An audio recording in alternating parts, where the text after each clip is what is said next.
We have before us this morning a murder mystery. The case is a real one. It is 2,000 years old and it is still an open case. A definitive conclusion has never been reached. The case concerns a murder in the Vineyard. The victim's name is Jesus of Nazareth, also known as the Christ. The suspect's name, or the suspects' names, are not certain. There are a number of persons of interest, but an arrest has never been made. You can't really call this a cold case because the case has been the subject of consideration, debate, and discussion for centuries. No one has ever put the case file in a drawer and forgotten it. It is the stuff of papers and lectures and studies, though not in law schools or law enforcement academies. However, it is known to be part of the curricula at most theological seminaries in the Christian tradition. What happened over 2,000 years ago that brought about the death of Jesus? How did it happen? And most importantly, what does it mean? We need to make an absolute starting statement. In the Gospels, there is always a reference to the Jews or the Jewish leaders. Such references have fueled the fire of anti-Semitism in the church and beyond for 2,000 years. At this time of year, when we as Christians contemplate the death of Jesus Christ, the tendency toward blaming the ancient Jews and propagating hatred toward their modern-day descendants is all too common. Let us begin this sermon with this unequivocal and indisputable truth. There is no room for any form of anti-Semitism within the Christian tradition. Anyone who claims to be a Christian and harbors, professes, or acts out of hate toward Jews is a liar, a fake, and a complete fraud. Anti-Semitism, in any of its expressions or forms, is anathema to Christianity. Now, the case file for the murder in the Vineyard is a bit out of the ordinary.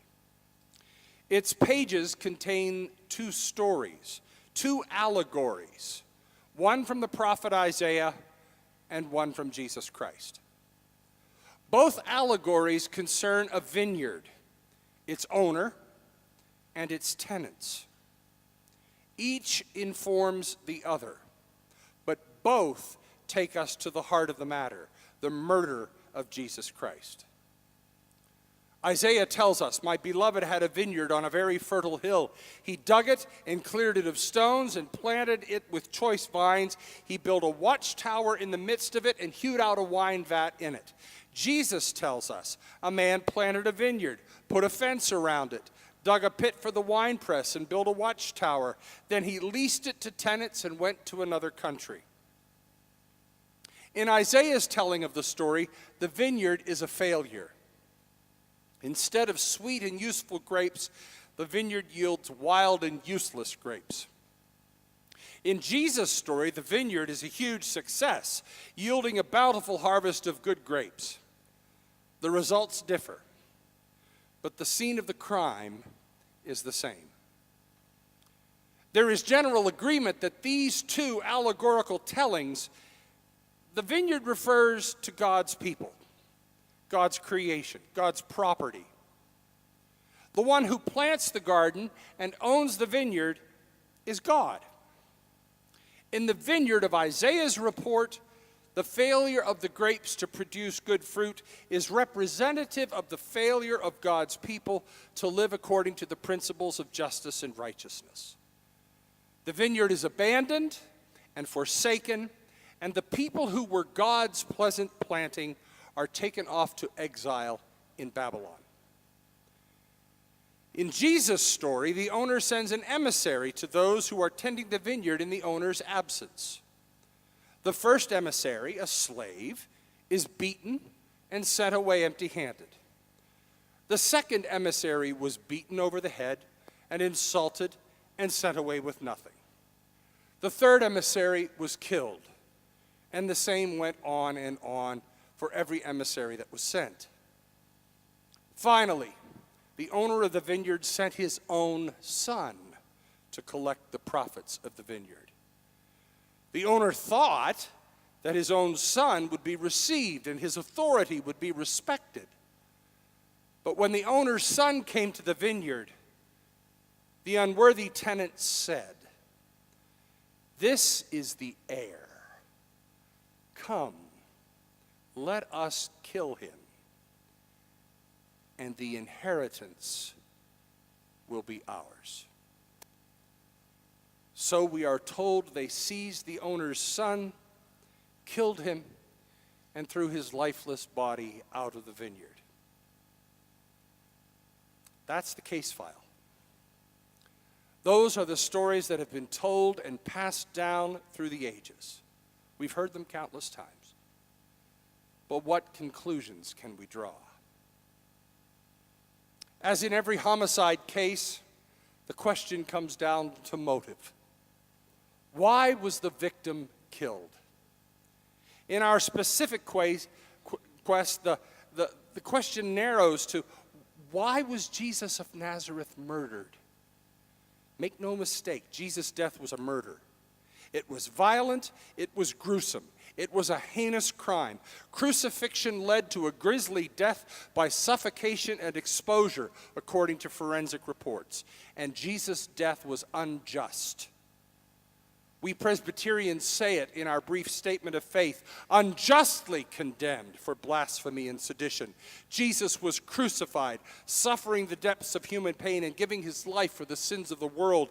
In the Confession of 1967, with words we will use again later this morning, we read, his crucifixion discloses to the church God's judgment on our inhumanity to each other and the awful consequences of our own complicity in injustice.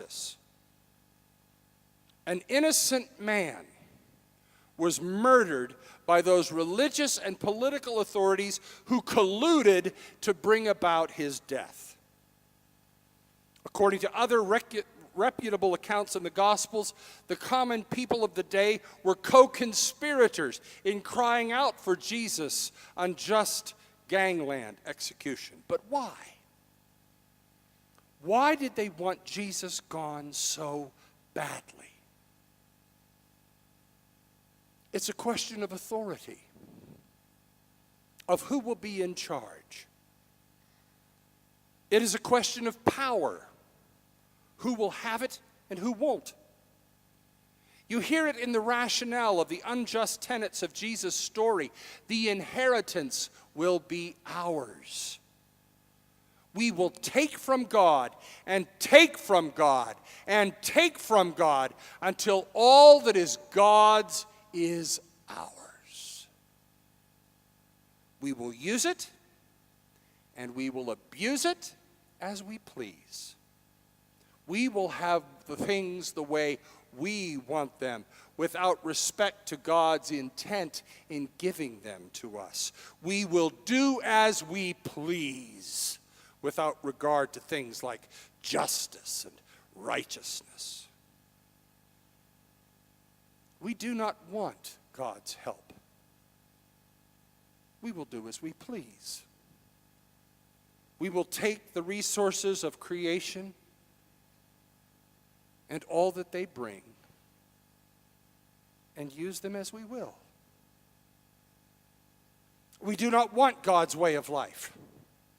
We will live as we please and do as we please. We will satisfy ourselves and reap such harvests of joy and contentment as may delight us, even when it means taking from the poor and justifying injustice. We do not want to be reminded of God's way and expectations. We want to live as we want to live. We don't want God's involvement or direction. We don't want to be responsible to God or anybody else. We want what we want when we want it. We will take what we want. We will gather power unto ourselves. We will suck up to those who appear to be in charge. We will actively reject God's message, and we will have no aversion to killing whatever messenger God sends. And we will have no problem killing anyone who stands in our way, even the Son of God. And the inheritance will be ours. And we will be in charge here. Unless we look down on those people of Jesus' day and wonder how they could be so thoughtless, so insensitive, so unjust, let us remember that we are part of that story. We are people who in our own day and in our own way say, and the inheritance will be ours. We abandon God's way. We ignore God's message. We resist God's guidance, and we defy God's presence and calling. And each time we do, we drive another nail into that nail-ridden cross. Ever since I was a child, raised in a go-to-church every Sunday family, I have wondered about why there is a cross at the center of our worship space. When I went to my grandparents' church, there was a crucifix. Jesus was being perpetually crucified. My Presbyterian upbringing told me that wasn't quite right. But still, there was a cross at the center of our church. Now, it's only taken me 60 years to figure it out, so let me save you a little time.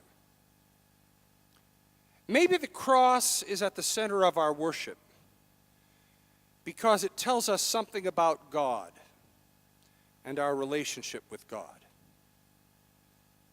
Maybe the cross is there to remind us that in spite of our deepest longings, God is in charge here.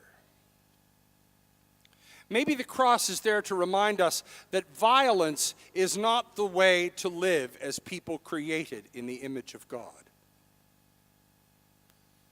Maybe the cross is there as an uncomfortable reminder of our tendency towards brutality and bloodshed.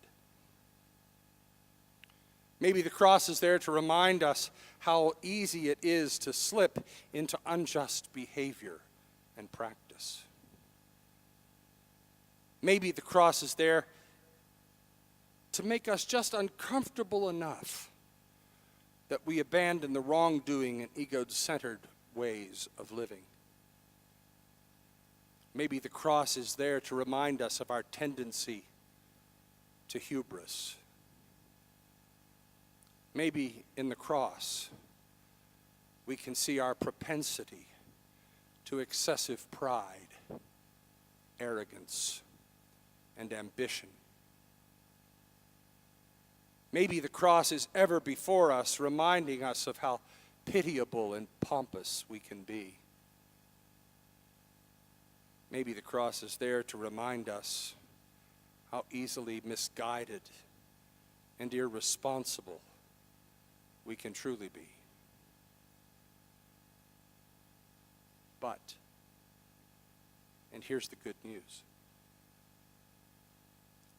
the cross is empty. The cross is not the end of the story. Like any good murder mystery, it's a cliffhanger, and you'll have to come back next week for the rest of the story. And let me assure you, the rest of the story is incredible. Just wait. You'll see. There's good news, and it's coming our way. And you'll want to hear it for now and evermore. Amen.